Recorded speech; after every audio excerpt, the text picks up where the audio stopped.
and the winds long to play with your hair. 42. And a merchant said, Speak to us of buying and selling. And he answered and said, To you the earth yields her fruit, and you shall not want if you but know how to fill your hands. It is in exchanging the gifts of the earth that you shall find abundance and be satisfied. Yet unless the exchange be in love and kindly justice, it will but lead some to greed and others to hunger. When in the marketplace you toilers of the sea and fields and vineyards meet the weavers, and the potters and the gatherers of spices, invoke then the master spirit of the earth to come into your midst and sanctify the scales, and the reckoning that weighs value against value. 43. And suffer not the barren-handed to take part in your transactions who would sell their words for your labor. To such men you should say, Come with us to the field, or go with our brothers to the sea and cast your net. For the land and the sea shall be bountiful to you even as to us. And if there come the singers and the dancers and the flute players, buy of their gifts also. For they too are gatherers of fruit and frankincense, and that hit they bring, though fashioned of dreams, 1 second raiment, and food for your soul. And before you leave the marketplace, see that no one has gone his way with empty hands. For the master spirit of the earth shall not sleep peacefully upon the wind till the needs of the least of you are satisfied. 44. Then one of the judges of the city stood forth and said, Speak to us of crime and punishment. And he answered saying, It is when your spirit goes wandering upon the wind, that you alone and unguarded, commit a wrong unto others, and therefore unto yourself. And for that wrong committed must you knock, and wait a while unheeded at the gate of the blessed. Like the ocean is your God self, it remains forever undefiled. And like the ether it lifts, but the winch. Even like the sun is your God self, it knows not the ways of the mole nor seeks at the holes of the serpent. 45. But your God self dwells not alone in your being. Much in you is still man, and much in you is not yet man. But a shapeless pygmy that walks asleep in the mist searching for its own awaken. And of the man in you would I now speak. For it is he, not your God self nor the pygmy in the mist, that knows crime, and the punishment of crime. Oftentimes have I heard you speak of one who commits a wrong, as though he were not one of you, but a stranger unto you, and an intruder upon your world. But I said that even as the holy and the righteous cannot rise beyond the highest which is in each one of you, so the wicked and the weak cannot fall lower than the lowest which is in you also. And as a single leaf turns not yellow, but with the silent knowledge of the whole tree. 46. So the wrongdoer cannot do wrong without the hidden will of you all. Like a procession you walk together towards your God self. You are the way and the wayfarers. And when one of you falls down he falls for those behind him, a caution against the stumbling stone. And he falls for those ahead of him, who though faster and sure of foot, yet removed not the stumbling stone. And this also, though the word lie heavy upon your hearts. The murdered is not unaccountable for his own murder. And the robbed is not blameless in being robbed. The righteous is not innocent of the deeds of the wicked. And the white-handed is not clean and the doings of the felon. Yea, the guilty is oftentimes the victim of the injured. And still more often the condemned is. 47. The burden bearer for the guiltless and unblamed.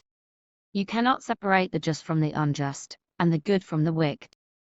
For they stand together before the face of the sun even as the black thread and the white are woven together.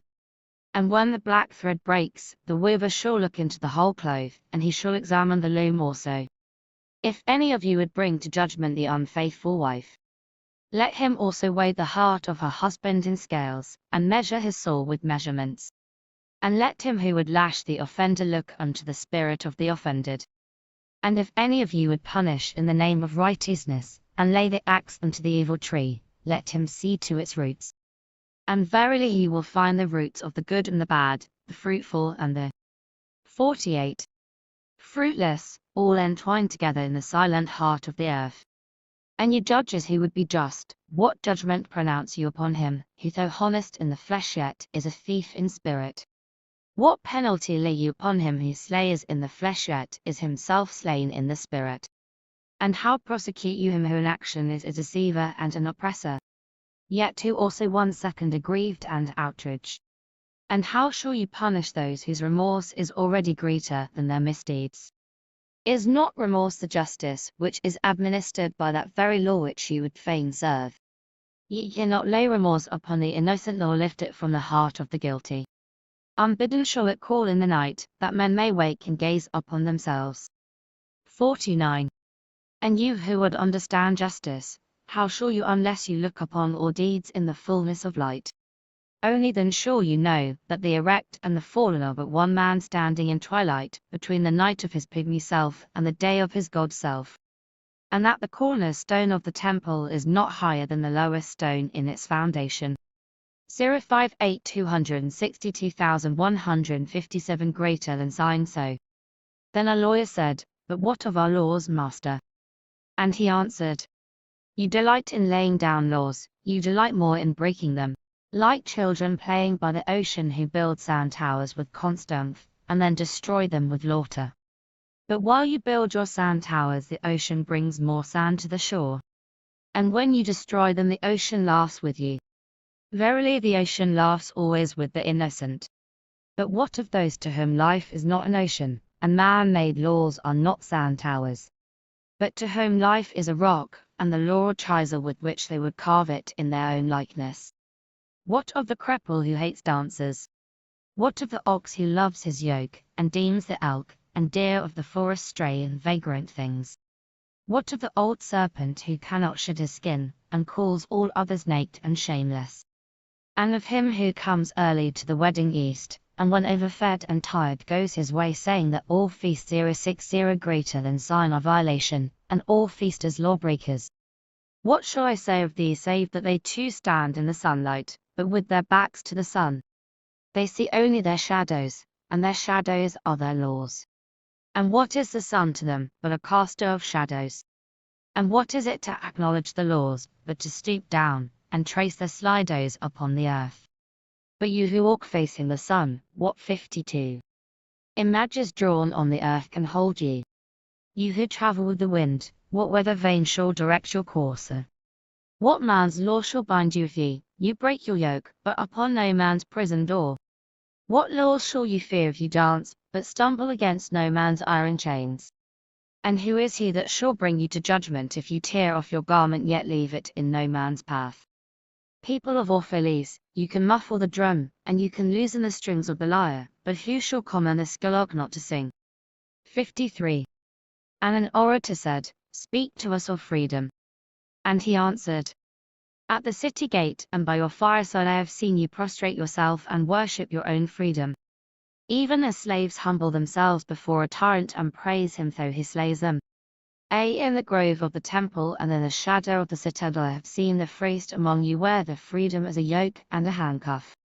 And my heart bold within me, for you can only be free when even the desire of seeking freedom becomes a harness to you, and when you cease to speak of freedom as a goal and a fulfillment. You shall be free indeed when your days are not without a care nor your 54 nights without a want and a grief. But rather when these things girdle your life, and yet you rise above them naked and unbound. And how shall you nest beyond your days and nights unless you break the chains which you cut the dawn of your understanding have fastened around your noon hour?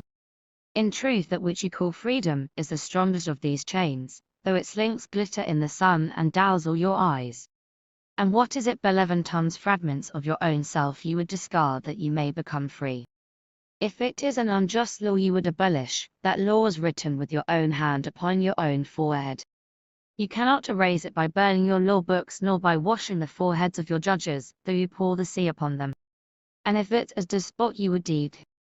55. Throne, see first that his throne erected within you is destroyed. For how can a tyrant rule the free and the proud, but for a tyranny in their own freedom and a shame in their own pride? And if it is a care you would cast off, that care has been chosen by you rather than imposed upon you. And if it is a fear you would dispel, the seat of that fear is in your heart, and not in the hand of the feared. Verily all things move within your being in constant half-embrace, the desired and the dreaded, the repugnant and the cherished, pursued and that which you would escape. These things move within you as lights and shadows in pairs that cling. And when the shadow fades and is no more, the light that lingers becomes a shadow to another light. And thus your freedom, when it loses its fetters, becomes itself the fetter of a greater freedom. 56. And the priestess spoke again and said, Speak to us of reason and passion. And he answered, saying, Your soul is of 10 times a battlefield, upon which your reason and your judgment wage war against your passion and your appetite. Would thou could be the peacemaker in your soul, that I might turn the discord and the rivalry of your elements into oneness and melody.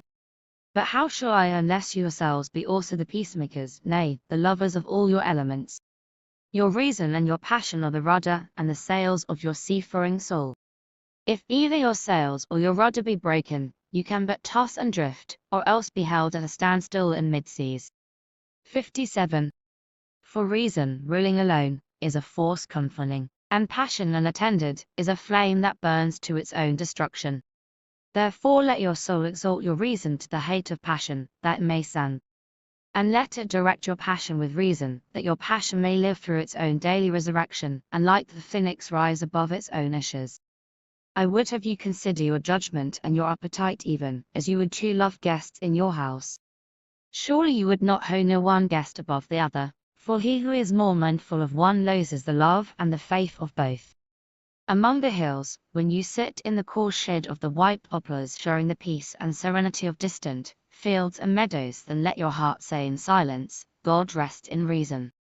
And when the storm comes, and the 58 mighty wind shakes the forest, and thunder and lightning proclaim the majesty of the sky, then let your heart say in awe, God moves in passion. And since you are a breath in God's sphere, and a leaf in God's forest, you too should rest in reason, move in passion. 59. And a woman spoke, saying, Tell us of pain.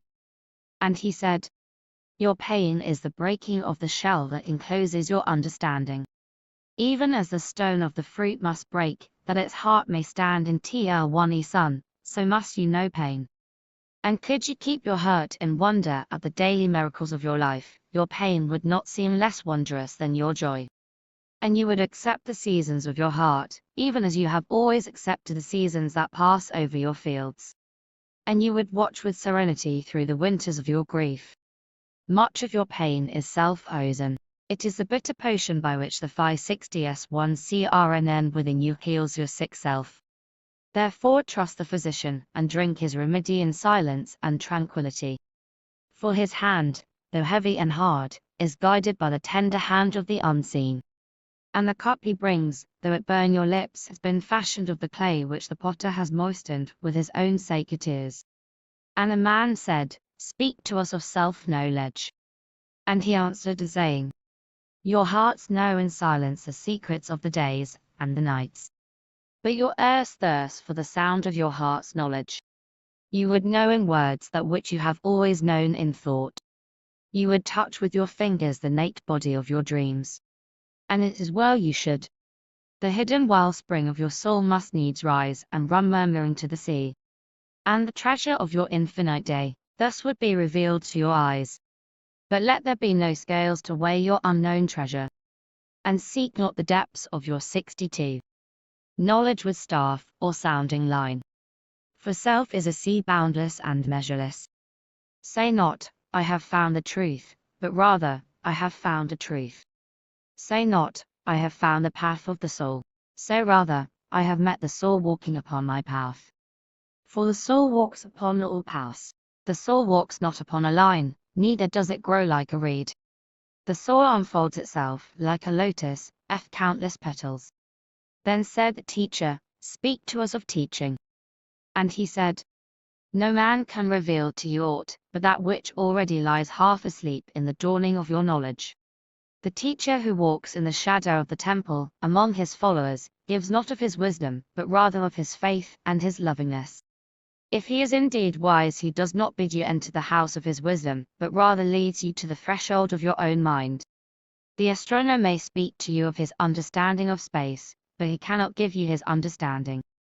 The musician may sing to you of the rhythm why is in all space, but he cannot give you the ear which arrests the rhythm nor the voice that achieves it. 64. And he who is versed in the science of numbers can tell of the regions of weight and measure, but he cannot conduct you thither. For the vision of one man lends not its wings to another man. And even as each one of you stands alone in God's knowledge, so must each one of you be alone in his knowledge of God, and in his understanding of the earth. And you said,